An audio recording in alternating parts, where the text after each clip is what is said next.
Joining us now to discuss is John Hancock's Emily Rowland, Ironside's Barry Knapp, and Malcolm Ethridge of CIC Wealth. Malcolm, a lot of people saying this, that it's going to be difficult heading into 2022. Question is where? What do you sort of get haven from, basically the idea that everything is selling off in tandem? What's your view? Well, it is definitely important to keep in mind that the start to the year isn't necessarily how we finish. So we have been kind of taking the same note as others in that it's going to be choppy, and we don't expect necessarily for it to be the same old same, right? Riding that FANG wave probably isn't going to be the way to go through 2022.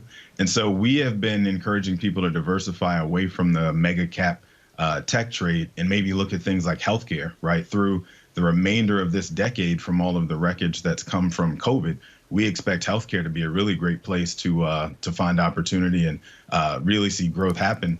And so it's more of a focus on getting away from where we know the majority of the carnage is likely to be, and not necessarily trying to time it perfectly and say we should be out of the market completely because we just know where we're going to get hammered. We never know. Malcolm, the overconfidence that perhaps people have of the staying power of this dynamic, and it speaks to what Emily is saying, which is if the Fed raises rates, perhaps it'll shorten the cycle much more than people are prepared for. What are you seeing that confirms that in both the economic data and the markets read through? Yeah, I think overconfidence is the perfect word to use there. We're certainly paying attention to the more extraneous factors, like the fact that you've got unemployment benefits that have already dried up, and you've got the evictions and foreclosure, moratoriums that'll be ending soon, and forbearance on student loans and all those sorts of things that have put extra money, quote unquote, in people's pockets temporarily for the last, year and a half, 2 years now. And so people are walking around feeling a little bit more rich, and it's a little bit more of a sugar high than is actually there. And so we feel like when those things start to show themselves in the market in the economy next year, it may be too late, right? We're showing the Fed all of these signs that the economy is healthy, things are great, we're chugging along, and whoever wants a job has a job. I think back in September, the number was something like 1.4 jobs available for every one person who's looking for a job, right? And so I think that what's happening is this dislocation where there's a sugar high that's happening on one side. Americans are feeling rich. And then on the other side, the Fed is looking and going, okay, well, if you guys are doing okay, you don't need me. Maybe we don't have to keep rates at the floor like we have, and we can stave off some of this inflation. So it'll be interesting to see whether Powell is able to make that very tough, unpopular decision to raise as aggressively as he cut. But we'll see. All right. Well, all of you are sticking with us. Emily Rowland, Barry Knapp, and Malcolm Ethridge. Still with us, Emily Rowland, Barry Knapp, and Malcolm Ethridge. Malcolm, this idea here that just by job owning, the U.S. administration brought down prices. Do you buy that, or do you think it also has to do with the wave of COVID cases that we've seen in Europe and beyond?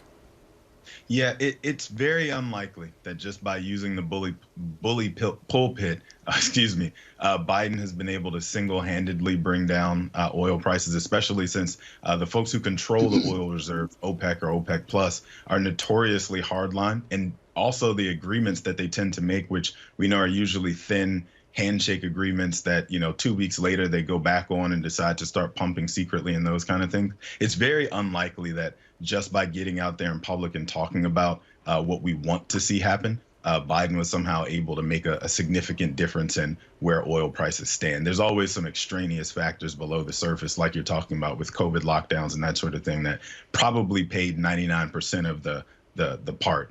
Here. Malcolm, it raises a question about which companies have power over their backdrop of what's priced in. And I'm thinking still about what Kaylee was talking about with Nordstrom and Gap and some of the plunging performance that we've seen in the aftermath of those earnings, concerns about supply chain disruptions, things that are kind of out of their control. Is this a management issue, or is this a sector issue as they face specific issues?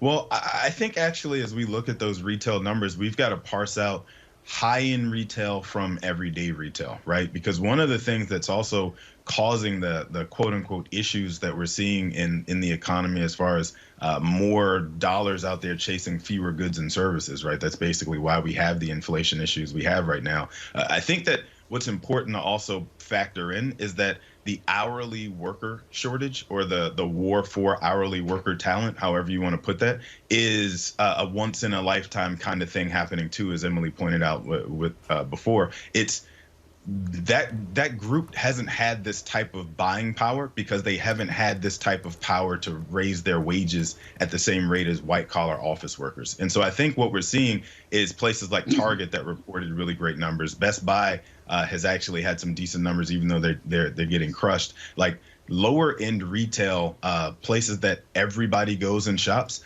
it is not seeing the same types of supply chain issues because, as we talk about all the time, the Walmarts and Home Depots can create their own last mile if they have to.